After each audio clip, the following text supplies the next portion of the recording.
అని చెబుతాడు. భూమిపై హనుమంతుడు ఎప్పుడు జీవించాలని కోరుకుంటాడు. ఈ విధంగా శ్రీరాముడు తన అవతారాన్ని ముగించే ముందు తన అత్యంత ప్రియమైన భక్తుడైన హనుమంతుడికి లోక సంక్షేమాన్ని, ప్రజల ధర్మరక్షణ బాధ్యతను అప్పగించి వెళ్లాడు.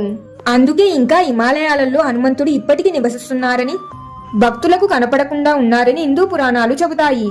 హనుమంతుడికి అన్ని విషయాలు చెప్పేసి చివరిగా శ్రీరాముడు కూడా సరయూ నదిలో ప్రవేశించి తన భౌతిక శరీరాన్ని త్యాగించి వైకుంఠానికి వెళ్తారు. చూశారు కదా ఫ్రెండ్స్, రామాయణం కేవలం ప్రేమ కథ మాత్రమే కాదు, ఇది ధర్మం, త్యాగం, జీవిత సత్యాల గురించి కూడా మనకు తెలియజేస్తుంది. ఇక్కడితో రామాయణం ముగిసింది. నేను చేసిన ఈ వీడియోలో ఏమైనా తప్పులుంటే క్షమించండి. మీరు రామాయణం వినడం కోసం నా వీడియోస్ చూసిన ప్రతి ఒక్కరికి ధన్యవాదాలు. నేను చేసిన రామాయణం వీడియోస్ మీకు ఎలా అనిపించాయో కామెంట్స్ లో తెలియజేయండి. మీకు ఇంకా ఎటువంటి ప్రశ్నలున్నా కూడా తెలియజేయండి. ఈ వీడియోకి లైక్ చేసి మీ ఫ్యామిలీ అండ్ ఫ్రెండ్స్ తోటి కూడా షేర్ చేయండి. మరియు ఇంకెన్నో ఇంట్రెస్టింగ్ వీడియోస్ కోసం మన ఛానల్ ని ఇప్పుడే సబ్స్క్రైబ్ చేయండి. ఇంకొక మంచి వీడియోతో మళ్ళీ కలుద్దాం. జై హనుమాన్, జై శ్రీరామ్.